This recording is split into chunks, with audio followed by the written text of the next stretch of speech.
அன்று ஞாயிற்றுக்கிழமை, ஒரே போர்தான். இன்று டிவியை விட்டால் வேறு போக்கிடம் கிடையாதே என்று சலிப்புடன் நிர்மலா இருக்கும் பொழுதுதான் உதயா தேடி வந்து ஷாப்பிங்கிற்கு அழைத்தாள். அப்படி என்ன ஷாப்பிங்கில் வாங்க வேண்டும் உதயா? நிர்மலா கேட்டதற்கு அவள் கைகளை நீட்டி அபிநயம் பிடித்தாள். ஏன், சின்ன கைக்குட்டை வாங்குவது கூட ஷாப்பிங் தான். ஏதாவது காம்ப்ளெக்ஸுக்கு போவோம், லிப்டில் 4 கடை ஏறி இறங்குவோம், பாப்கார்ன், ஐஸ்கிரீம், ஜூஸ் வகைராக்கள் என ஒரு வெட்டு வெட்டுவோம். நேரமும் போய்விடும், திரும்பி வந்து விடலாம். அவள் சொல்வதை கேட்டு ரசித்த நிர்மலா பதிலுக்கு சமத்தாய் தலையாட்டினாள். காலை 10 மணி. உதயா, கௌரி, நிர்மலா 3 பேரும் சுறுசுறுப்பாய் கிளம்பி விட்டார்கள். ரொம்ப நாள் உடுத்தாமல் வைத்திருந்த ஷிஃபான் சேலை ஒன்றை உடுத்தியிருந்தாள். மயில் தொகை வண்ண நிறத்தில் உடம்பை ஒட்டினார் போல இருக்கும் அழகான பூக்கள் விரிந்த நிலையில் சிதறல்களாய் இருப்பது சேலைக்கு மெருகூட்டும்.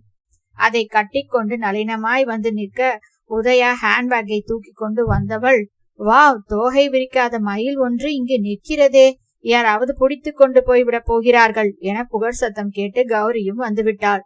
அவளும் வியந்தாள். நிர்மலா நிஜமாவே மயில்தான், ஆனால் அழகு மயில் என்று சொன்னாலும் சொல்லாவிட்டாலும் நிர்மலா கொள்ளை அழகுதான். என் கண்ணே பற்றுவிடும் போல தெரிகிறதே என்றபடி பெரிய மனுஷி போல அவள் முகம் சுற்றி நெட்டி முறித்தாள்.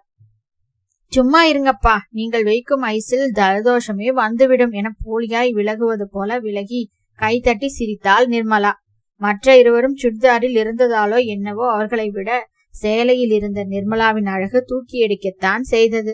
உதயா மறுபடியும் நிர்மலாவை உற்று பார்த்துவிட்டு கண்களால் கௌரிக்கு ஏதோ ஜாடை செய்வதை நிர்மலா கவனித்து விட்டாள். ஒரு நிமிடம் இருங்கள் என்று சட்டென அவள் அகன்ற பொழுது உள்ளுக்குள் ஏதோ உறுத்தியது நிர்மலாவுக்கு. உதயா ஏதேதோ வெட்டியாக பேசி நேரம் கடத்தி கொண்டிருக்க ஓரளவு புரிந்தும் விட்டது நிர்மலாவுக்கு. சிறிது நேரத்தில் கௌரி எதையோ மறந்து விட்டதை எடுத்து வந்தவள் போல திரும்பினாள். அவள் வந்த சில நிமிடங்களில் தற்செயலாய் அங்கு வருவது போல தோன்றினான் கிரிதரன். அவன் தயங்கி போட்ட நடையையும் அசடாய் வழிந்த முகத்தையும் பார்த்து தகித்து விட்டாள் நிர்மலா. வேற என்ன, உதயா கௌரியை அனுப்பி அவனை வர சொல்லி இருக்கிறாள். எதற்காக? அவளுக்கு கிரிதரன் மீது ஈர்ப்பு, காதல் வருவதற்காகவா? அதற்காக சொல்லி வைத்தார் போல மூவரும் கூட்டணி வைத்துக் கொண்டு இப்படியா செய்வார்கள்? பக்கத்தில் வந்து கிரிதரன் அவள் நினைத்தது போலவே மேலும் கீழும் அவளை பார்த்து ரொம்பவும் ஆச்சரியம் காட்டினான். வாவ், நம்ம நிர்மலாவா இது? என்னால நம்பவே முடியலை. அழகு பளிரிட தங்கத்தையர் போல தகதத்து கொண்டு இருக்கிறாள்.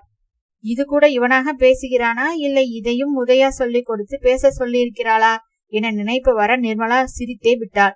அவளது பார்வையும் அவன் கிரிதரிடமிருந்து மெல்ல விலகி பின்புறம் தேடியது. தேவேந்திரன் கண்டால் இவன் வருவதை உணர்ந்து பின்னால் வருகிறானா என ஆவலாய் பார்த்தது. எல்லோரும் பாராட்டும் இந்த அழகு சேலையில், அந்த நளினமான அழகில் அவனும் பார்த்தால் நன்றாக இருக்குமே என நினைத்தாள் நிர்மலா. என்ன இது? அவன் நினைப்பு வீண் போகவில்லை. இதோ தேவேந்திரன் கைகளில் ஏதோ புத்தகத்தை தூக்கி கொண்டு முன்ஹால் படிகள் ஏறி வந்து கொண்டிருக்கிறான். தேவேந்திரன் வருவதை பார்த்ததும் சுவிட்ச் போட்ட பல்பாய் நிர்மலா முகம் பிரகாசமாகுவதை உதயா கவனித்து விட்டாள். கௌரியின் முகமும் தேவேந்திரன் வருவதை பார்த்து கருகருத்தது. ஆனால் கிரிதரன் திரும்பி இயல்பான புன்னகையுடன் வரவேற்றான் அவனை. எதிர்பார்த்தது போலவே கலகலவென சிரிப்புடன் தேவேந்திரன் தோண்டிவிட்டான். என்ன, எல்லாரும் எங்கோ கிளம்புவது போல தோன்றுகிறதே என்றான். எல்லோரும் அல்ல, நாங்கள் மூவர் மட்டும்தான் என்றால் உதயா வெட்டும் விதமாய். கிரிதரன் அண்ணாவும் வருகிறார்கள் என்றால் கௌரி அவசர குடுக்கையாய். கிரிதரன் இடைமறித்தான். வெறும் ஷாப்பிங் என்றால் வரவில்லை, ஏதாவது சினிமா என்றால் ஓகே, நானும் வருகிறேன். அதனால் என்ன, புரோகிராமை மாற்றிவிட்டால் போச்சு. புதுப்படம் ஒன்று ரிலீஸ் ஆகியிருக்கிறது, அதற்கே போவோம்.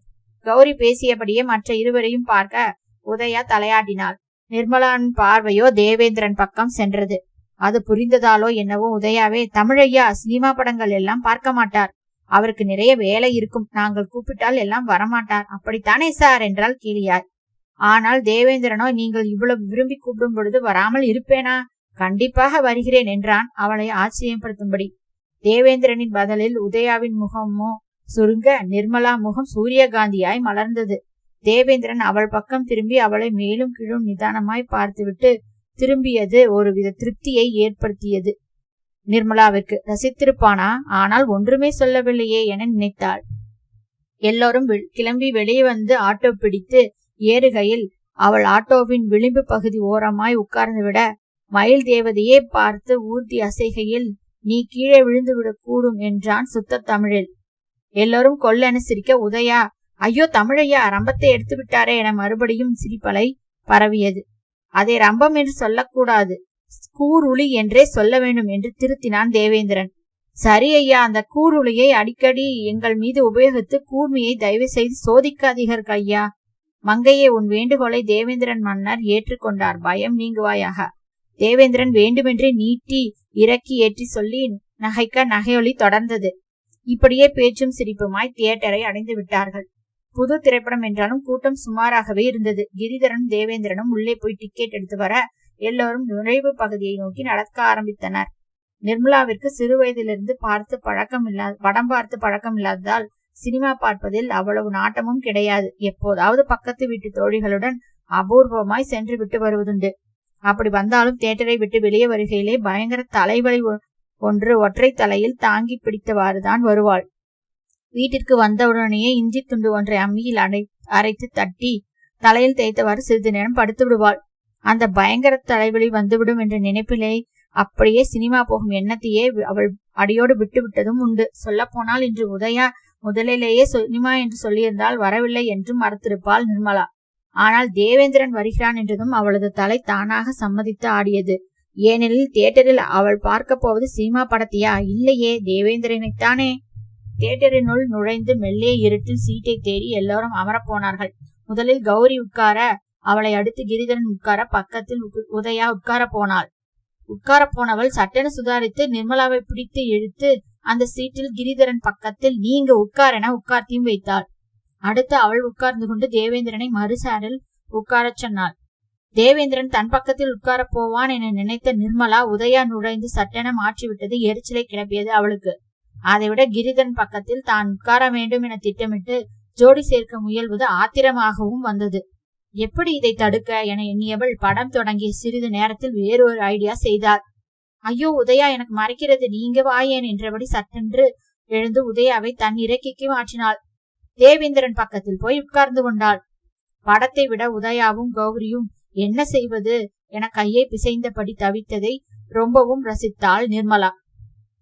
நிர்மலா அன்றும் வழக்கம் போல படுத்தவள் தூக்கம் வராமல் தான் புரண்டு கொண்டிருந்தாள். ரொம்ப நேரம் அப்படியே தூங்காமல் சிந்தனை வயப்பட்டும் படுக்கையில் கிடந்தவள் அப்படியே எரிச்சலானவனாய் எழுந்து உட்கார்ந்தாள்.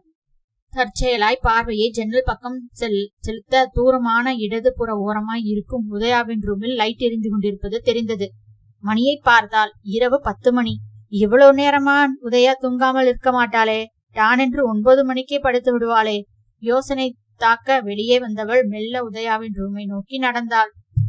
அவள் ரூமை நெருங்க நெருங்க உள்ளிருந்து மெல்லிய பேச்சு குரல்கள் எழுந்தன. மெல்ல ஓசை இல்லாமல் பக்கம் சென்று காதுகளை உன்னிப்பாக்கிய பொழுது எல்லாமே தெள்ள தெளிவாய் கேட்டது அவளுக்கு. கிரிதரன் குரல் கூடவே உதயா கௌரியின் கீச்சு குரல்களும் சேர்ந்து கேட்டன. கிரிதரனை உட்கார வைத்து உதயாவும் கௌரியும் பேச்சை ஆரம்பித்திருக்க வேண்டும் என்பது போலவே தோன்றியது. எத்தனை முறை சொல்லிவிட்டேன், நீ புரிந்து கொள்ளாமல் இருக்கிறாயே, உன்னை என்னதான் செய்வது? சலிப்புடன் உதயாவின் குரல் ஒலிக்க தொடர்ந்தது கிரிதரன் பேச்சும் படபடத்து கேட்டது. ஐயோ உதயா, நீ புரியும்படி கொஞ்சம் சொல்லுமா, நான் என்னதான் செய்ய வேண்டும்? வேறு வழி இல்லையா? கண்டிப்பாக செய்தாக வேண்டுமா? இம்முறை கௌரி குறுக்கிட்டாள். அண்ணா, உதயா சொல்வது உண்மைதான். இப்பொழுது தலைக்கு மேல் வெள்ளம் போயிற்று. நீ உடனே தேவேந்திரனை வெளியேற்றும்படி செய்ய வேண்டும். மறுபடியும் கிரிதரன் யோசனைக்கு போனது 2 சகோதரிகளுக்கும் எரிச்சலை தந்திருக்க வேண்டும். உதயா குரலை உயர்த்தினாள். அண்ணா, இதோ பார் என்றாள். என்ன உதயா என்றான் கிரிதரன். முதலில் ஒரு விஷயத்தை எனக்கு தெளிவுபடுத்து. என்ன விஷயம் உதயா?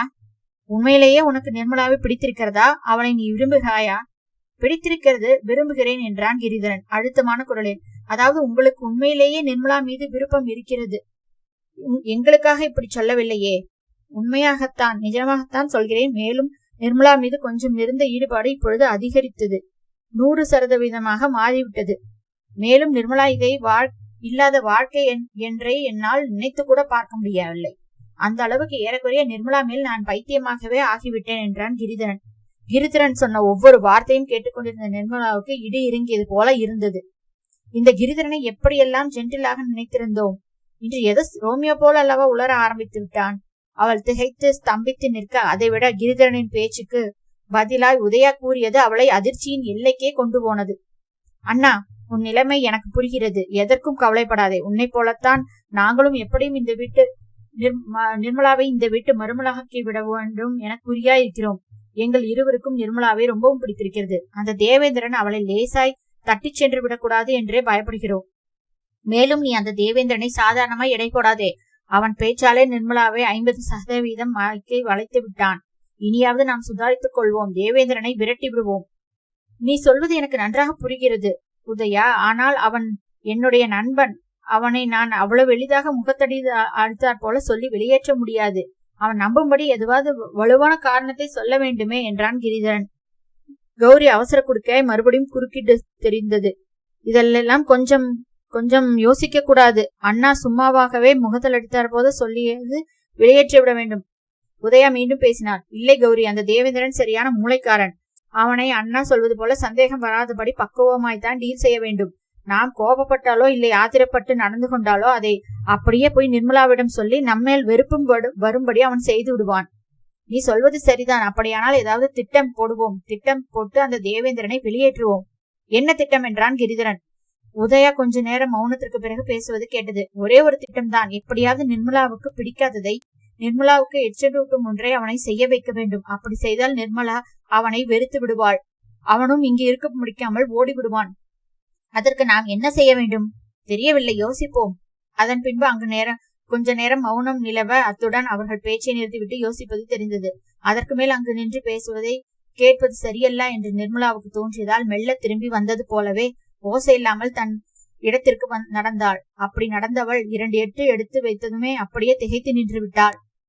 எதிரே குரோட்டன் செடியின் ஓரமாய் தேவேந்திரனும் அவளைப் போலவே நின்று அவர்கள் பேசுவதை ஒட்டு கேட்டுக் கொண்டிருந்தான். தேவேந்திரன் முதலில் நிர்மலாவை கவனிக்கவில்லை. அவன் அறையின் எதிர்ப்புறமாய் நின்று கேட்டுக் கொண்டிருந்ததால் மறுபுறம் நின்று நிர்மலாவை அவன் கவனிக்கவில்லை. அவள் நடந்து வெளிவந்த போதுதான் அவளும் தன்னை போலவே நின்று கேட்டுக் கொண்டிருக்கிறாள் என்பதை புரிந்து கொண்டான். இருவர் கண்களும் அதிர்ச்சியோடு ஒருமுறை சந்தித்து விட்டு விலகின. தேவேந்திரன் சைகையாலேயே அவளை முன்னால் நடக்கும்படி கூறி பின்னால் தொடர்ந்தான். அங்கிருந்து தள்ளி தனது அறை பக்கம் வந்ததும் நிர்மலா நின்றாள். தேவேந்திரனை திரும்பி பார்த்தபடியே நடந்து வந்தவள் நீளமாய் மூச்செடுத்தபடியே நிர்மலாவை பார்த்தான். நிர்மலாவிற்கு அவர்கள் பேசியதை தேவேந்திரன் கேட்டிருப்பானா என்ற சந்தேகம் இருந்தது. நீங்கள் எல்லாவற்றையும் கேட்டுவிட்டீர்களா என்றால் ஆர்வ குரலில். தேவேந்திரன் ஒருவித சோகத்துடன் தலையசித்தான். கேட்டுவிட்டேன். ஆனால் ரொம்பவும் சங்கடமாக இருக்கிறது. எனக்கு பிரியமானவர்களே என்னை பற்றி தவறாக நினைக்கிறார்கள். அவன் சொல்வது அவளை குழப்பத்தான் செய்தது. தவறாக நினைக்கிறார்களா? என்ன சொல்கிறீர்கள்? ஆம் நிர்மலா, அவர்களது விருப்பத்திற்கு மாறாக நான் நடந்து கொள்வேனா? அது தவறுதானே. அவர்களது விருப்பமா? எதை சொல்ல நீங்கள் வருகிறீர்கள் என்றால் நிர்மலா. குழப்பம் நீங்காமல் கேட்டபடி மேலும் அவன் சொல்ல போவதை ஒருவித அச்சத்தினுடனே பார்த்தாள் நிர்மலா. வேறென்ன, காதல் விஷயம்தான் என்றான் மறுபடியும் மொட்டையாக. நிர்மலாவுக்கு எளிச்சலாகத்தான் வந்தது. தெளிவாய் ஒரு வழியில் சொல்வதை விட்டுவிட்டு இப்படி சுற்றப் போகிறானே என நினைத்தாள். காதல் விஷயமா என்றால் அவளும் பதிலுக்கு எதுவும் தெரியாது போலே. தேவேந்திரன் பதில் சொல்லாமல் அவள் பக்கம் வந்தவன் ஒரு நிமிடம் அவளது கண்களை உற்று நேருக்கு நேர் பார்த்தான். பின் பார்வையை விலக்கி கொண்டபடி கைகளை கட்டி கொண்டவன், நிர்மலா, எல்லாம் உனக்கும் தெரிந்ததுதான். ஆனால் இப்பொழுது எதையும் வெளிப்படையாய் பேச முடியாத சூழ்நிலை. இந்த சூழ்நிலையில் ஒரே ஒரு விஷயத்தை பற்றி தான் நான் சிந்திக்க முடியும், பேச முடியும். நிர்மலாவுக்கு அவன் பேசுவது புரிந்த மாதிரியும் இருந்தது, புரியாத மாதிரியும் இருந்தது. என்ன விஷயம் என கேட்டாள். அதாவது கிரிதரனுக்கோ அவனது பிரியமான குடும்பத்திற்கோ எவ்வகையிலும் அவர்கள் மனம் புண்படும்படி நான் நடந்து கொள்ளக்கூடாது என நினைக்கிறேன். என்னால் அவர்களது குடும்பத்தில் குழப்பமோ பிரச்சனையோ ஏற்பட்டு விடக்கூடாது எனவும் விரும்புகிறேன் என்றான் தேவேந்திரன். அவன் சொல்ல சொல்ல நிர்மலாவில் திகில் பரவத்தான் செய்தது. அவன் எதை சொல்ல வருகிறான் என்பதும் பயமாய் புரிய ஆரம்பித்தது. அதற்காக எனக்கு விருப்பமில்லாவிட்டாலும் நான் சில முடிவுகளை எடுக்க வேண்டிய சூழ்நிலையில் இருக்கிறேன் நிர்மலா. அடுத்தமாய் அவன் சொன்ன போது முடிவுகளா என்றால் அவள் குரல் நடுங்க. அதற்கு வேகமாய் தலையசைத்த தேவேந்திரன் அவளை மீண்டும் ஒரு முறை ஆழமாய் பார்த்து விட்டு திரும்பி நடந்தான். மறுநாள் வழக்கம் போல விடிந்து காலை கிரிதரனின் கன்சல்டன்சி வேலைக்கு கிளம்பி சென்று விட்டாள் நிர்மலா. மதியம் வந்த பொழுதுதான் அந்த அதிர்ச்சியான விஷயம் அவளது காதுகளில் விழுந்தது. தேவேந்திரனுக்கு ஏதோ வந்ததாகவும் அதனால் அவசரமாக வேலையொன்று இருப்பதாகவும் எல்லோரிடமும் சொல்லிவிட்டு சொந்த ஊரான திருச்சிக்கு கிளம்பி சென்று விட்டானாம். அதுவும் எப்படி? எல்லோரிடமும் விஷயத்தை சொல்லியிருக்கிறான். அவளை தவிர வேண்டுமென்றே அவளிடம் சொல்வதை தவிர்த்து அவள் இல்லாத நேரமாய் பார்த்து கிளம்பியிருக்கிறான். நேற்று நாளை உனக்கு புரியும் என்று அவன் சொன்னதன் அர்த்தம் இதுதானா? இப்படி ஊரை விட்டு கிளம்புவதுதான் அவன் எடுத்திருக்கும் தீர்மானமான விஷயமா? ஒரு கணம் அவன் ஊருக்கு சென்று விட்டதை, தன்னிடம் ஒரு வார்த்தை கூட செல்லாமல் சென்று விட்டதையும் நம்ப முடியாதவளாய் அவளது அறைக்கே சென்று பார்த்தாள். அறை கதவு திறந்து கிடக்க உள்ளே துடைத்து விட்டார் போல பளிச்சென்று இருந்தது. மூட்டை முடிச்சுகளுடன் ஒன்று விடாமல் எல்லாவற்றையும் எடுத்துக்கொண்டு போய்விட்டிருந்தான் தேவேந்திரன். இனி திரும்பி வர எண்ணம் இல்லையா? இல்லை. அல்லது இனி அவன் இங்கு திரும்பி வரப்போவதே இல்லையா? நிர்மலாவிற்கு ஒரே ஆச்சரியம். தேவேந்திரன் போய்விட்டதிலிருந்து அவள்தான் அவனை காணாமல் தேடினாள், பார்க்காமல் தவித்தாள். அவன் பிரிவை தாங்க முடியாமல் துடித்தாள். மற்ற யாரும் அவனுக்காக எல்லளவும் கவலைப்பட்டதாகவே காணோம். அவர்கள் பாட்டிற்கு வழக்கம் போல நடமாடினர்.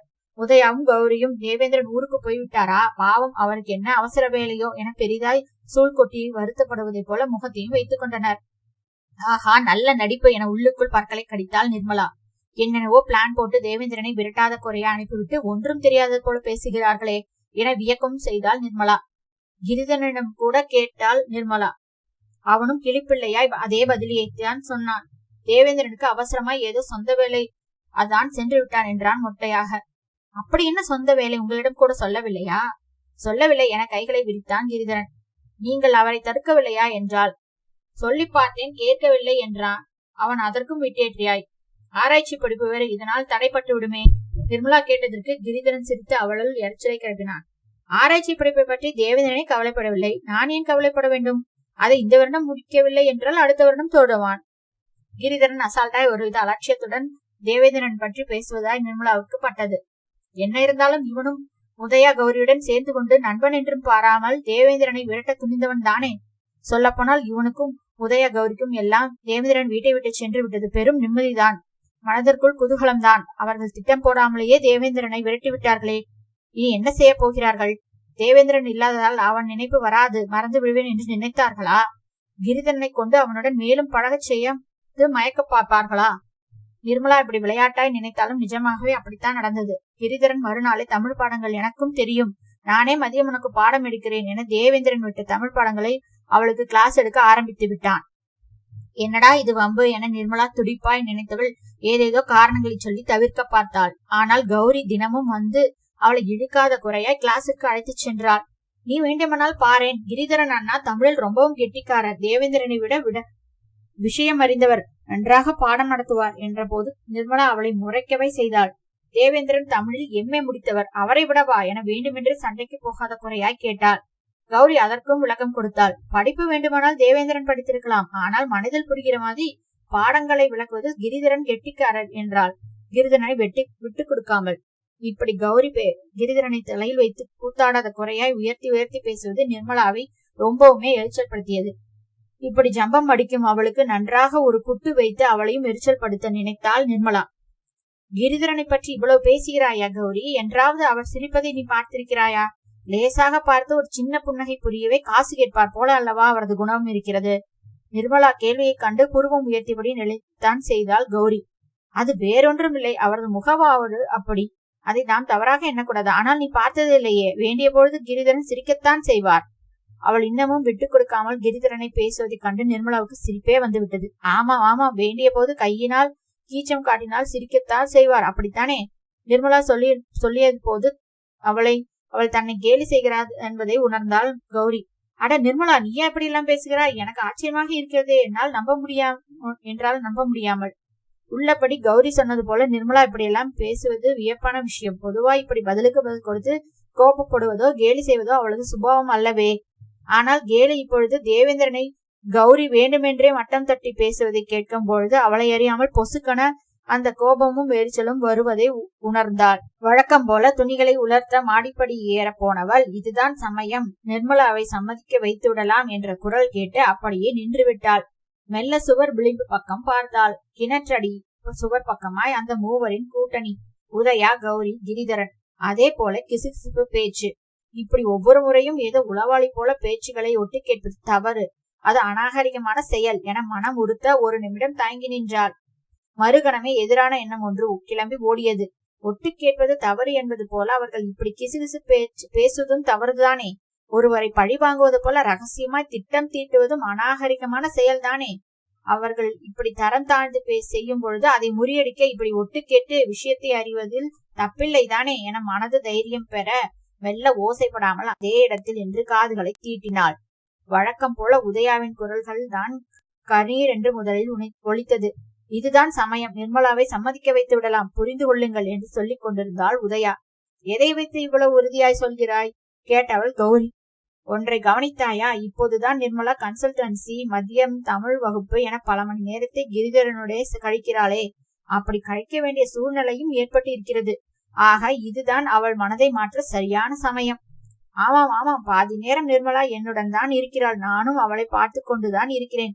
சட்டென கிரிதரன் குறுக்கிட்டு சொல்ல உடனடி பதிலடி கொடுத்தாள் உதயா. அட, நீ மட்டும் பார்த்தால் போதாது, அவளையும் உன்னை பார்க்கும்படி வைக்க வேண்டும். அது எப்படி? மக்கு மாதிரி கேட்காதே. ஒரு பெண்ணை கவர சுவாரஸ்யமாய் நகைச்சுவையாயோ பேச வேண்டும். அப்படி பேசினால் எப்பேற்பட்ட பெண்ணும் உன்னை பார்த்து இழுத்துதான் ஆக வேண்டும். புரிகிறதா? புரிகிறது புரிகிறது. என்ன புரிகிறது? முதலில் நிர்மலாவிடம் நகைச்சுவைய பேசி இழுக்கி வைக்கிறேன். தலையெழுத்து கொண்டு கௌரி பேசுவது கேட்டது. அண்ணா, நீ பார்க்கத்தான் வாட்டசாட்டமா இருக்கிறாய், ஆனால் சரியான கூமுட்டை. உனக்கு காதல் பற்றி சொல்லிக் கொடுக்க இனி புதுசாய் காதல் கலை கரு ஒன்றுதான் ஆரம்பிக்க வேண்டும். அப்படியா என்றான் அவன். அதற்கும் உதய கோபப்படுவது தெரிந்தது. என்ன அப்படியா என்கிறாய்? முதலில் நீ இந்த டியூப்லைட் மாதிரி பேசுவதை நிறுத்து. நீ சந்திக்கும் ஒவ்வொரு நொடியும் முக்கியமானது. இது ஒரு நல்ல சந்தர்ப்பம். தேவேந்திரன் இடைஞ்சல் இல்லாமல் நிர்மலா தனியாகத்தான் இருக்கிறாள். நீ என்ன செய்வாயோ தெரியாது. அவளிடம் நல்ல பெயர் மட்டும் எடுத்துவிடு. மற்ற விஷயங்களுக்கு நான் ஒரு பெரிய திட்டமும் வைத்திருக்கிறேன். திட்டமா? என்னிடம் சொல்லவே இல்லையே.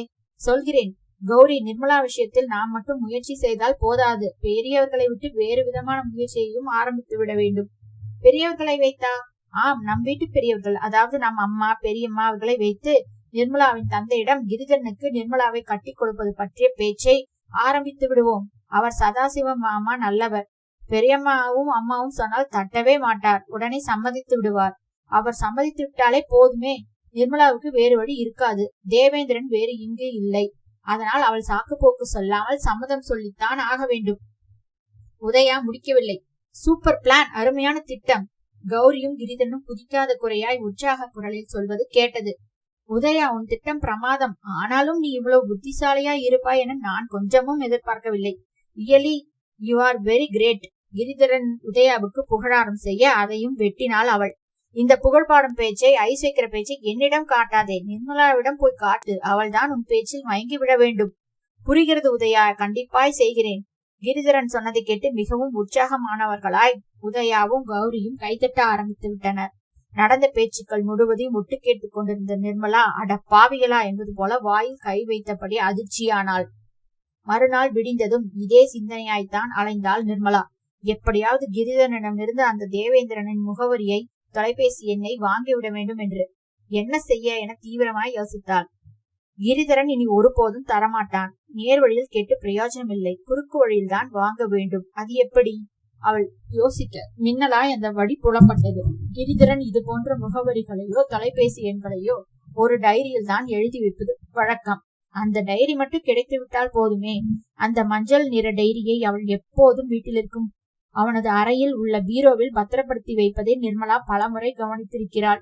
அதை மட்டும் எடுத்து விட்டால் போதும், எல்லா வேலையும் சுலபமாகிவிடும். யோசித்த நிர்மலா மதியம் பேட்மிண்டன் விளையாட என கிரிதரன், உதயா, கௌரி மூவரும் பக்கத்து பள்ளிக்கூட மைதானத்திற்கு கிளம்பி செல்வதை அறிந்திருக்கிறாள். ஆகையால் அதுவே கிரிதரனின் ரூமை குடைய சரியான நேரம் என முடிவெடுத்தாள். தனது திட்டத்தை மேலும் தாமதிக்காமல் அன்று மாலையே மூவரும் பேட்மிண்டன் விளையாடச் சென்றதும் கிரிதரனின் அறையை நோக்கி கிளம்பினாள். நல்ல வேளையாய் ரூமில் யாரும் இல்லை. அவள் எதிர்பார்த்த விதமாய் ரூம் கதவு லாக் செய்யப்படாமல் திறந்தே இருக்க மெல்ல பூனையாய் நழுவி உள்ளே போனாள். 5 நிமிடம் கூட ஆகவில்லை. புக் ஷெல்ஃப் புத்தகங்களுக்கு இடையே இருந்த அந்த மஞ்சள் நிற டைரியை கண்டுபிடித்து விட்டாள். அதை ஆவலாய் எடுத்து பிரித்தாள். உள்ளே அவள் எதிர்பார்த்த மாதிரியே தேவேந்திரனின் முகவரி, தொலைபேசி எண்கள். கண்கள் பிரகாசிக்க டைரியை மூடிக்கொண்டு விறுவிறுவென வெளிவந்தாள். இன்னும் யாரும் வரவில்லை, யாரும் பார்க்கவில்லை. வந்தது போலவே அமைதியாய் நழுவினாள். தன் ரூம் பக்கம் போனாள். கதவை சாத்திக் கொண்டு டைரியை பார்த்தவள் நம்பரை பத்திரப்படுத்திக் கொண்டாள். அன்று இரவு 9 மணி வாக்கில் ஊரடங்கிய வேளையில் மெல்ல தொலைபேசியை எடுத்து நம்பரை அழிச்சினாள். கொஞ்ச நேரத்தில் தொலைபேசி உயிர் பெற்றது. பேசிய தேவேந்திரனே தான் என்ன ஒரு ஆச்சரியம் என வியந்தே போய்விட்டான். அவள் ஆச்சரியத்தை அதிகப்படுத்தும் வண்ணம் தான் தேவேந்திரனும் பேசினான். யார் அது என அவன் கேட்டதும் நிர்மலா என்றால் உற்சாகமாக. ஆனால் தேவேந்திரனிடம் எந்த உற்சாகமோ பரபரப்போ இல்லை. மிக சாதாரணமாகவே பேசினான். ஓ நிர்மலாவா, என்ன விஷயம் என்றான் சுருக்கமாக. தேவேந்திரன், நீங்கள் ஏன் போக வேண்டும்? உடனே திரும்பி வாருங்கள். மறுபுறம் அவன் கடகடவென்று சிரிப்பது கேட்டது. ஓகே, ஓஹோ நிர்மலா, சூழ்நிலை காரணமாக நான் திரும்பி வரும் நிலையில் இல்லை. ஆனால் சொல்லுங்கள். வேறொரு விஷயத்தில் அதற்கு கண்டிப்பாய் கலந்து கொள்வதற்கு நான் வருவேன். அது என்ன தெரியுமா? என்ன? நீங்களே சொல்லுங்கள். அதான் உங்கள் வெட்டிங் மேட்டர். உனக்கும் கிரிதனுக்கும் நடக்க போகும் கல்யாணம். தேவேந்திரன் சொல்ல நிர்மலா அதிரத்தான் செய்தார். என்ன சொல்கிறீர்கள்? எனக்கும் கிரிதனுக்குமா கல்யாணம்? ஆமாம். யார் சொன்னார்கள்? வேறு யார்? கிரிதரனே தான். கல்யாண இன்விடேஷன் கூட அடிக்க டிசைன் தயாராக்கி விட்டானாம். அப்படியா? எனக்கு தெரியாது என்றாள் நிர்மலா. உனக்கு தெரியாதா? என்ன உளறுகிறாய்? அவன் கோபமாய் கேட்க பதிலுக்கு அவளும் கோபமாகவே பேசினாள். கீதனுடன் தனக்கு கல்யாணம் என தேவேந்திரன் அவன் வாயாலேயே அப்படி சொல்வது அவளுக்கு எரிச்சலாகவும் இருந்தது. உண்மையைத்தான் சொல்கிறேன். கீதரனை மனமுடிக்க எனக்கு துளியும் சம்மதமில்லை. அப்படியா? அப்படியே தான். நீங்கள் கற்பனை செய்கிற மாதிரி எல்லாம் ஒருபோதும் நடக்கப் போவதில்லை. நிர்மலா குரலை உயர்த்தினான் கிரிதரன். சொல்லுங்கள். அவளும் குரல் உயர்த்தினாள். ஒருவேளை வேறு வழி இல்லாமல் போய் அப்படி ஒரு இக்கட்டான சூழ்நிலை வந்தால் என்ன செய்வாய்? ஒன்றும் செய்ய மாட்டேன், செத்து விடுவேன் என்றாள் நிர்மலா உறுதியான குரலில். நிர்மலா, உறுதியாகவா சொல்கிறாய்? ஆம், உறுதியாக, இறுதியாக சொல்கிறேன். அப்படி ஒரு நிலைமை வந்தால் நான் உயிரை விட்டாலும் விடுவேனே தவிர கல்யாணத்திற்கு சம்மதிக்க மாட்டேன். உறுதியாய் தீர்க்கமான குரலில் பேசிவிட்டு டக்கென போனை துண்டித்தாள் நிர்மலா. நிர்மலாவுக்கு ஒன்றும் ஓடவில்லை. நடப்பதற்கெல்லாம் தலைக்கு மேல் வெள்ளம் போன கதைதான். இனி அவளால் ஒன்றும் செய்ய முடியாதே. பித்து பிடித்தவள் போல்தான் 2-3 நாள் அலைந்தாள். எந்தவித முன்னேற்றமும் இல்லாமல் நெருக்கடி கூடிக்கொண்டேதான் இருந்தது. கிரிதரனுக்கும் அவளுக்கும் எப்படி எந்த மண்டபத்தில் வைத்து கல்யாணத்தை நடத்துவது, யார் யாரை முக்கிய விஐபிகளாக அழைப்பது, இன்னிசை கச்சேரி, பிரபல ஆர்கெஸ்ட்ரா போன்று எதுவும் ஏற்பாடு செய்ய வேண்டுமா என ஒவ்வொரு பட்டியலாக பேச ஆரம்பித்து விட்டார்கள். எல்லாமே அவள் காதுபட பேசினார்கள். தவிர ஒப்புக்காக ஒரு வார்த்தை கூட அவளிடம் சொல்லவும் இல்லை, கேட்கவும் இல்லை. ஆமா, மாப்பிள்ளையை முடிவு செய்துவிட்டு அதையே கேட்காதவர்கள் இதையா கேட்க போகிறார்கள்? என்ன செய்வது என குழும்பி தவிழ்த்தவள் மறுபடியும் தந்தையை தேடி போனார். திருவாசகத்தை பயபக்தியோடு மனம் உருக படித்துக் கொண்டிருந்தவர் மெல்ல நிமிர்ந்து கனிவுடன் அவளை பார்த்தார். குழப்பம் ஒன்றும் கொள்ளாதே, கல்யாணம் எல்லாம் நல்லபடியாக நடக்கும் என்றார் அவள் பேச்சை ஆரம்பிக்கும் முன்பாகவே. ஆனால் எல்லாமே நம்மிடம் கேட்காமலேயே நடக்க ஆரம்பித்து விட்டது போல தெரிகிறதே என்றால் புருவம் உயர விழிகளில் படபட போடு. சதாசிவத்திற்கு அவள் சொல்வது எல்லாம் புரியத்தான் செய்தது. அவரது முகமும் தீவிர சிந்தனைக்கு போனது. எனக்கும் அதுதான் புரியவில்லை அம்மா. எல்லோரும் திடீரென இந்த கல்யாண பேச்சு எடுத்து பேசுகிறார்கள். ரொம்பவும் தான் அவசரப்படுத்துகிறார்கள். நீதான் பார்த்து முடிவெடுக்க வேண்டும். நீ என்ன முடிவெடுத்தாலும் எனக்கு சம்மதம் அம்மா. அப்பா இப்படி சொன்னதும் விருட்டென திரும்பி விட்டாள் நிர்மலா. அப்பாவாவது தன் பக்கம் பேசுவார், தனக்காக முடிவெடுப்பார் என்று பார்த்தால் அவரும் நீயே முடிவெடு என்று அந்த பழியை நம் பக்கம் திருப்பி விட்டு விட்டாரே என எரிச்சலானாள். அன்று முழுவதும் அதே யோசனையில் பொழுதை கொதுப்பாய் கழித்தவள் மறுநாள் விடிந்ததும் முதல் வேளையாய் மூவரையும் தேடி போனாள். அவர்களை முக்கியமான விஷயம் பேச வேண்டும் என அழைத்து வந்தாள் உதயா, கௌரி, கிரிதரன் அடங்கிய மூவர் கூட்டணி எந்தவித மறுப்பும் சொல்லாமல் அவளை பின்தொடர்ந்து வந்தது. சொல்ல வேண்டியதை சொல் என்றார்கள் மூவரும். நிர்மலா முகம் சிவந்து அனலாய் கொதித்தவள் நெருப்பாகவே சீறினாள். நீங்கள் என்னதான் நினைத்துக் கொண்டிருக்கிறீர்கள் என்றாள். என்ன நிர்மலா சொல்கிறாய் என்றாள் உதயா.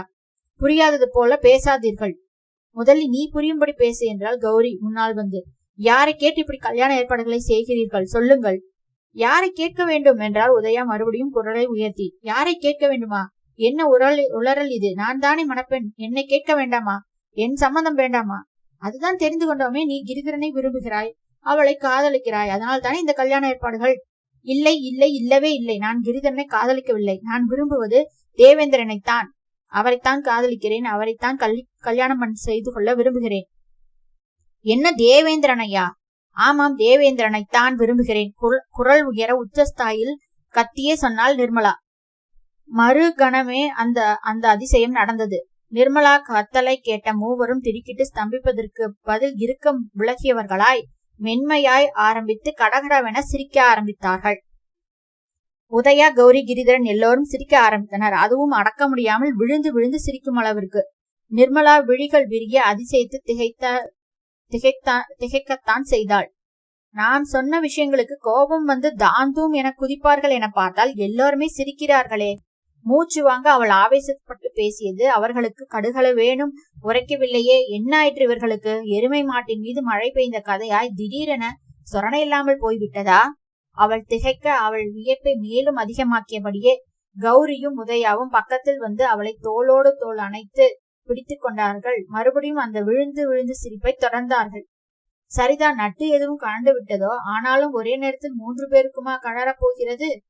அவள் அதிசயமாய் மூவரையும் பார்க்க கஷ்டப்பட்டு சிரிப்பை அடக்கிய உதயாவையும் கௌரியும், அட நம்ம 10ஆம் பசலை நிர்மலா இந்த பேச்சு பேசுகிறாளே, பேஷ் பேஷ் நிர்மலா மேடம், உங்க பேச்சு கேட்க ரொம்ப நன்னா இருக்கு என்று சொல்லவும் அவர்கள் புரிந்து எதையோ ரசித்து சிரிக்கிறார்கள் என்பது அவளுக்கு உரைத்தது. அவள் மேலும் புருவம் உயர்த்தி விழிகளை விவரிக்க போலியாய் பதறிய கௌரி, போதும் போதும் நிர்மலா மேடம், இதற்கு மேலும் விழிகளை விரிக்காதீர்கள், உங்கள் அழகான கருவழி மணிகள் தெரித்து வெளியே வந்துவிடப் போகிறது என்றால் சிரிப்பு அடங்காமல். நிர்மலாவிற்கு பொறுக்க முடியவில்லை. இங்கு என்னதான் நடக்கிறது சொல்லுங்கள் என்றால். ஒரே வரியில் சொல்லட்டுமா என்றால் உதயா. சொல்லு.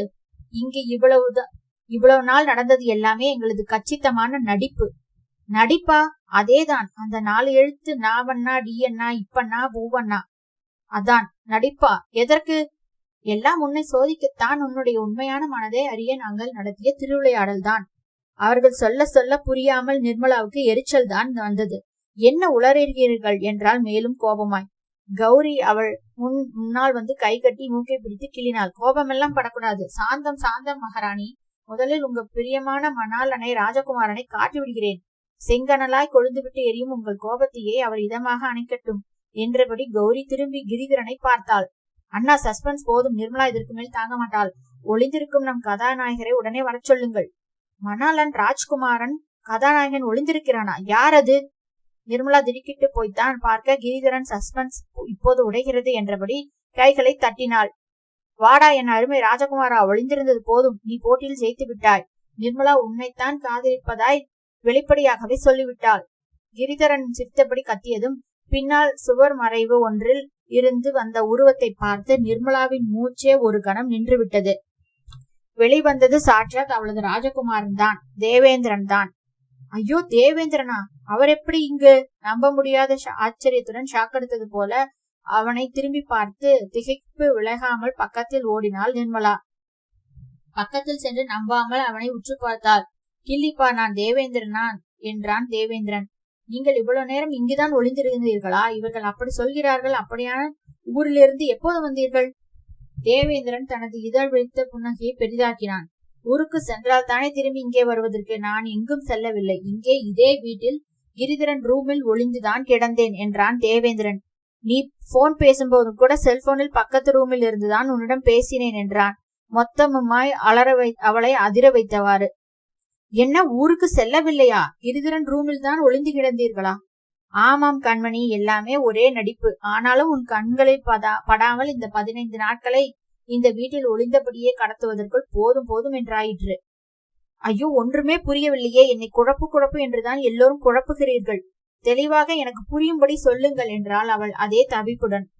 சொல்லுகிறோம், அது பெரிய கதை என்றபடி தேவேந்திரன் கிரிதரனை பார்த்து கண் சிமிட்டியபடி, நீ போட்டு ஆட்டுவித்த டிராமாவை நீயே விளக்கு என்றான். சொன்னால் போயிற்று என கிரிதரனும் பதிலுக்கு கண் சிமிட்டியவன் கதை போல நடந்தவைகளை விவரிக்க ஆரம்பித்தான். நிர்மலா, கடந்த 3 மாதங்களாக உன் கண் முன்னால் நடந்தது டிராமாதான். உதயா, கௌரி, நான், தேவேந்திரன் எல்லோரும் சேர்ந்து போட்ட நாடகம்தான். அதை விவரமாக சொன்னால் தான் உனக்கு புரியும். முதலில் நானும் தேவேந்திரனும் உன்னை முதலில் பார்த்த ரயில்வே ஸ்டேஷன் சம்பவத்திலிருந்தே ஆரம்பிக்கிறேன். அன்று நீ தேவேந்திரன் நான் தான் என்ன நினைத்து கொண்டு பேசினாய். அவன்தான் கிரிதரன் எனவும் அப்போதே நம்பிவிட்டாய். வீட்டில் உள்ள அனைவரும் எனக்கு தெரிந்து நீ எனது சொந்த அத்தை பெண், உன்னைத்தான் நான் கட்டிக்கொள்ள வேண்டும் என்பது போல ஒரு மாயை ஏற்படுத்தியிருந்தார்கள். அந்த சூழ்நிலையில் தான் நீ கிரிதரன் என தேவேந்திரனை நினைத்து கொண்டு அவனிடம் அதீத ஈடுபாடு காட்டி பேசினாய், பழகினாய். பின் அவன் கிரிதரன் இல்லை, அவன் தேவேந்திரன் என்று தெரிந்த பொழுதும் நீ அவன் மீது ஈடுபாடு காட்டினாய். அவனை வெகுவாக ரசித்தாய். இதை கவனித்த உயிருக்கு உயிரான நண்பர்களான நானும் தேவேந்திரனும் ஒரு போட்டி வைத்தோம். அதுவும் என்ன போட்டி தெரியுமா? காதல் போட்டி. என்ன காதல் போட்டியா என்றபடி நிர்மலா அதிர அவசரப்படாதே, முழுவதையும் கேள் என்றபடி தொடர்ந்தான் கிரிதரன். காதல் போட்டிதான். அதுவும் எப்படி? எங்கள் இருவரில் யாரை நீ விரும்புவாய் என்கிற ஒரு விளையாட்டுத்தனமான போட்டி. அதாவது நானும் தேவேந்திரனும் உனக்கு காதல் வலை வீசுவோம். நீ யார் பக்கம் விழுகிறாய் என்பது எங்களுக்குள் நாங்கள் வைத்த போட்டி. இன்னும் விளக்கமாய் சொன்னால், நீ சூழ்நிலைக்காக சொந்தங்கள் நிர்பந்தப்படுத்தும் என்னை காதலிக்க போகிறாயா, அல்லது இயற்கையாக உன் மனதை தட்டி எழுப்பிய தேவேந்திரனை காதலிக்க போகிறாயா என்பதுதான். இதற்காக நாங்கள் வெட்கட்டாத குறையாய் ஒரு போட்டியை தொடங்கினோம். எனக்கு ஆதரவு திரட்டுவது போல உதயாவும் கௌரியும் களத்தில் இறங்கி என்மேல் காதல் வரும்படி வேண்டுமென்றே சில சூழ்நிலைகளை ஜோடித்து பார்த்தார்கள். ஆனால் இன்றுதான் நீ தேவேந்திரனை காதலிப்பதை ஒத்துக்கொண்டாயே. அதே நேரம் தேவேந்திரன் மேல் நீ கொண்டிருந்த காதலை உறுதிப்படுத்த கிசுகிசுப்பு பாணியில் பேசி உனது உண்மையான மனநிலையை சீண்டினர். அப்படி சீண்டிய பொழுதுதான் தேவேந்திரன் மீது நீ வைத்திருந்த காதல் எத்தகையது என்பதை கூட நீ உணர்ந்திருப்பதாய் என நினைக்கிறேன். மேலும் நீ நினைப்பது போல உதயா, கௌரி, நான் மூவரும் தேவேந்திரன் மேல் காதல் வைத்திருப்பதை ஆரம்பத்திலேயே உணர்ந்து விட்டோம்.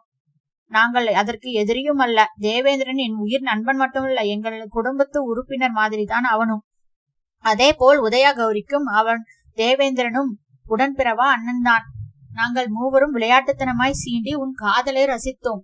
குடும்ப சூழ்நிலைக்காக காதலை சொல்லாமல் எவ்வளவு காலம் உன்னால் தாக்கு பிடிக்க முடியும் எனவும் நினைத்தோம். ஆனால் இன்றுதான் நீ வெளிவந்தாய். தேவேந்திரனை காதலிப்பதை வெளிப்படையாய் சொல்லியிருக்கிறாய். ஆனால் நீ சரியான கல்லூலி மங்கினி என்றுதான் சொல்ல வேண்டும். ஒரு பக்கம் தேவேந்திரன் மேல் உள்ள காதலை விடாமல், மறுபக்கம் குடும்ப சூழ்நிலையை புரிந்து கொண்டு, யார் மனதையும் புண்படுத்தாமல் அதற்கேற்றாற் போல் நடந்து கொண்டு மிக நன்றாக பேலன்ஸ் செய்தாய். கடைசி வரை சுயநலம் கொள்ளாமல், அதே நேரத்தில் உன் காதலையும் விட்டுவிடாமல் நடந்து ஜெயத்தும் காட்டிவிட்டாய். உனக்கு மட்டுமல்ல, தேவேந்திரனோடு இணைய போகும் உங்களது காதலுக்கும் எனது இல்லை எங்களது இனிய நல்வாழ்த்துக்கள். கிரிதரன் சொல்லியபடியே தனது உரையை முடிக்க உதயாவும் கௌரியும் பக்கம் வந்து அவள் கையை பிடித்தனர். எங்களை மன்னித்துவிடு நிர்மலா. சும்மாவாகவே ஒரு விளையாட்டுத்தனமாய் உன்னை சீண்டி அப்படியெல்லாம் நடந்து கொண்டோம். எங்கள் மீது கோபம் இல்லையே என்ற பொழுது நிர்மலா தன் கோபம் எல்லாம் நீங்கியவளாய் அழகாக பெரிய புன்னகை செய்தாள். அன்பொழுக அவர்கள் இருவரையும் கட்டிக்கொண்டாள். கட்டிப்பிடித்து அவளை விழித்து அவர்கள் இருவரையும் கட்டிக்கொண்டாள். கட்டிப்பிடித்து அவளை விழித்து அவர்கள் இருவரும், என்ன கூத்து இது? நீ கட்டிப்பிடிக்க வேண்டியது என்னை அல்ல, mister Devendran, he is waiting என்றபடி அவளை தேவேந்திரனை நோக்கி ஏறக்குறைய தள்ளியே விட்டனர். தடுமாறி சிரிப்புடன் தன் பக்கம் இந்த நிர்மலாவை அதற்காகவே காத்திருந்தவன் போல தாவி அணைத்துக் கொண்டான் தேவேந்திரன். அவன் அப்படி அணைத்ததும் கிரிதரன் திரும்பி உதயாவையும் கௌரியும் பார்த்தவாடு, ரெடி ஜூட், இனி நமக்கு இங்கு வேலை இல்லை, கிளம்புவோம் என செய்கையை செய்த வந்த சிரிப்பை அடக்கிக் கொண்டு ஓசையில்லாமல் மூவரும் இடத்தை காலி செய்தனர். தேவேந்திரன் அவர்கள் சென்றதை உறுதிப்படுத்திவிட்டு நிர்மலாவை பிடித்திருந்த தனது அணைப்பை இறுக்கியவன் காதல் பார்வையை அவள் மீது பதிக்க சீனமாய் அவனை ஏறிட்டாள் நிர்மலா. முதலில் அந்த அணைப்பை விடுங்கள், பெரியதாய் அணைக்க வந்து விட்டாராக்கும் என்றால் சீரலாய். தேவேந்திரனும் அந்த சீரலுக்கு கொஞ்சமும் அசராமல் அவளை மேலும் இறுக பிடித்து கட்டி கொண்டான். இவ்வளவு நடந்திருக்கிறது, அனல் பறக்கும் கோபம் இல்லாமலா இருக்கும்? இரு என்றபடி மீண்டும் அவளை இருக்க அணைத்தான். கேளுங்கள் மேடம் என்றான் பவ்யமாய். இப்பொழுது அவர்கள்தான் லூசுத்தனமா விளையாட்டு போல ஒரு நாடகம் போட்டால் நீங்கள் எப்படி அதற்கு ஒப்புக்கொண்டீர்கள்? அதை சொல்லுங்கள் என்றால் சீரல் குறையாமல். ஓ, நீ அதை சொல்கிறாயா என்றபடி தேவேந்திரன் இதழ்களை விரித்து தனது வசீகர பொன்னையை மறுபடியும் காட்டியவன், நடந்த நாடகம் முழுவதும் எதற்கு தெரியுமா என்றான். எதற்கு? நீ யாரை காதலிக்கிறாய் என்பதை கண்டுபிடிக்கத்தான். சிரிப்பு பொங்க அவன் சொன்னாலும் அடங்காதவளாய் அழகான தலையை சாய்த்தவள் அவனை முறைக்கத்தான் செய்தாள். இதில் என்ன ஆராய்ச்சி? ஏன் உங்களுக்கு தெரியாதா? வாய்விட்டு சொன்னால்தான் புரியுமா? குரல் உயர நிர்மலா தலையசைத்தான் தேவேந்திரன். ஐயோ, முதலில் இந்த கோபத்தை குறை நின்மிக்கண்ணு. என்னதான் கோபத்தில் உன் அழகு ஜொலித்தாலும் இந்த கனல் பறக்கும் அழகை நான் அப்படியே ரசித்து பார்க்க கொஞ்சம் பயமாகத்தான் இருக்கிறது. அவன் சிறுங்களாய் சொல்ல செல்லமாய் கையை ஓங்கி அதட்டினாள் நிர்மலா. இந்த ஐஸ் வைக்கிற வேலையெல்லாம் என்னிடம் வேண்டாம். என் கேள்விக்கு முதலில் பதில் சொல்லுங்கள் என்றால் கராராய். கேளுங்கள் மேடம், நான் யாரை காதலிக்கிறேன் என்று தெரியாததாலா இந்த போட்டி? நிச்சயமாக அப்படித்தான். நீ யாரை காதலிக்கிறாய் என்று உறுதியாய் தெரியாதது ஒரு பக்கம், சூழ்நிலைக்காக உன் நிலையை மாற்றிக் கொள்வாயா என்பது ஒரு பக்கம் என எல்லா விதத்திலும் ஒரு சந்தேகம். ஒரு கேள்விக்கு அந்த கேள்விக்கு விடை காணத்தான் இந்த போட்டி. சரி, எதற்கு அவர்கள்தான் ஏற்பாடு செய்தார்கள் என்றாலும் என்னுடைய உணர்வுகளில் விளையாட நீங்களும் எப்படி ஒத்துக்கொண்டீர்கள்? எப்படி சம்மதித்தீர்கள்? நிர்மலாவின் கேள்விக்கு தேவேந்திரன் ஒரு கணம் எளியத்தான் செய்தான். தவறுதான் கண்மணி, ஆனால் இந்த ஊடலில் ஒரு சுவாரஸ்யம் கிடைக்கும் என்பதால் ஒத்துக்கொண்டேன். ஒரு புறம் நமக்கு தவிப்பாக இருந்தாலும் அதில் ஒரு இனிமை தென்படத்தானே செய்தது. இனிமையா? அப்படி தவித்தது இனிமையாகவா உங்களுக்கு தெரிகிறது என கண்கள் விரிய சினமானவள், என்னுடைய தவிப்பு, நான் பட்ட வேதனை எனக்குத்தான் தெரியும் என்றபடி குரல் கம்ம அவளை ஒருமுறை நெஞ்சார அணைத்தான் தேவேந்திரன். அவள் புரியாமல் மேலும் விழிகளை மலர்த்த, என்ன அப்படி பார்க்கிறாய்? இது போன்ற நெஞ்சார அணைப்பு ஒன்று செய்ததுதானே என் காதலை உனக்கு தெரிவித்தேன். உன் காதலையும் நான் அறிந்தேன் என்றால் பீடிகையாய். நிர்மலா புருவம் உயர்த்தினாள். உங்கள் காதலை தெரிவித்தது சரி, அதென்ன என் காதலை நீங்கள் உணர்ந்தது? அவள் இழுக்க புரியாமல் சிரித்தான் தேவேந்திரன். புரியவில்லையா? உன்னை திருதிருப்பென இழுத்து அப்படி நெஞ்சார அணைப்பு செய்த பொழுது நீ அதை எவ்வித எதிர்ப்பும் காட்டாமல் அனுபவித்தாயே. அந்த கணத்தில் அப்போதே புரிந்து கொண்டேன், நீயும் என் மீது உள்ளுக்குள் தீவிரமான காதலை கொண்டிருக்கிறாய் என்றவன், நான் சொல்வது சரிதானே என அவள் முகம் பார்க்க அவள் வெட்டி தலை குனிந்து நின்றாள். இந்த வெட்களெல்லாம் என்னிடம் ஆகாது என்றபடி தனது இதழ்களை வேகமாய் அவள் கண்ணங்களுக்கு அவன் கொண்டு செல்ல முயல அவசரமாய் தடித்து இன்னொரு கேள்வியும் கேட்டாள். அட, கேள்விகள் முடியவில்லையா? எதுவானாலும் கேள் கண்மணி என்றான் சன்னமாய். இந்த நாடக கூத்து நீங்கள் நடத்திய காதல் போட்டி பெரியவர்களுக்கு தெரியுமா? அவர்கள் அறியத்தான் நடந்ததோ? ஐயையோ என தேவேந்திரன் பதறியவன், இந்த விளையாட்டு பற்றி அவர்களுக்கு எதுவுமே தெரியாது. அவர்களுக்கு தெரிந்த விஷயம் ஒன்றே ஒன்றுதான். அப்படியா? அது என்னது? நீ என்னை காதலிப்பது, நான் உன்னை விரும்புவது எல்லாம் அவர்களுக்கு தெரியும். தெரியுமா? எப்படி? எல்லாவற்றையும் கிரிதன் விரிவாய் விளக்கமாய் சொல்லிவிட்டான். அவர்களுக்கு புரியவும் வைத்து விட்டான். அவர்களும் சம்மதித்து விட்டார்கள். நிஜமாகவா? அவர்களுக்கு ஒன்றும் வருத்தம் இல்லையா? நிச்சயமாக இல்லைக்கான். அவர்களுக்கு மட்டுமல்ல, உதயா, கௌரி, கிரிதன் மூவருக்குமே உன் முடிவில் எந்தவித வருத்தமும் கிடையாது. ஏனென்றால் அவர்கள் எப்பொழுதும் என்னை வேறு நபராய் நினைத்ததே இல்லை, பிரித்து பார்த்ததும் இல்லை. குடும்பத்து உறுப்பினராகவே என்னை கருதி வந்தவர்கள். அதனால் தான் நம் முடிவை மகிழ்ச்சியோடு ஏற்றுக்கொண்டார்கள். கல்யாண மண்டப முகூர்த்த நாள், அழைப்புதல், டிசைன் என அவர்கள் பார்க்க ஆரம்பித்ததும் நம் இருவரின் திருமணத்தை நடத்தத்தான். தேவேந்திரன் சொல்ல சொல்ல அவளுக்கு எல்லாமே புரிந்து தன் தலையை செல்லமாய் தானே ஒரு குட்டு குட்டியவள். அட, அசடு போல ஒன்றையும் புரிந்து கொள்ளாமல் நான் தான் இருந்திருக்கிறேன் என நாணி உதடு கடித்து குனிந்தாள் நிர்மலா. அவள் வெட்கப்படும் அழகை வியர்ந்து ரசித்தவன் அவள் முகம் நிறுத்தி நெற்றியில் முத்தமிட்டு மேலும் சிவக்க வைத்தான். அப்படியே அவனது பரந்த நெஞ்சில் முகம் பதிய ஒட்டி கொண்டவள் மைவிழி கண்களை மெல்ல மூடினாள். தேவேந்திரன் தன் பிடியை மேலும் இறுக்கினான்.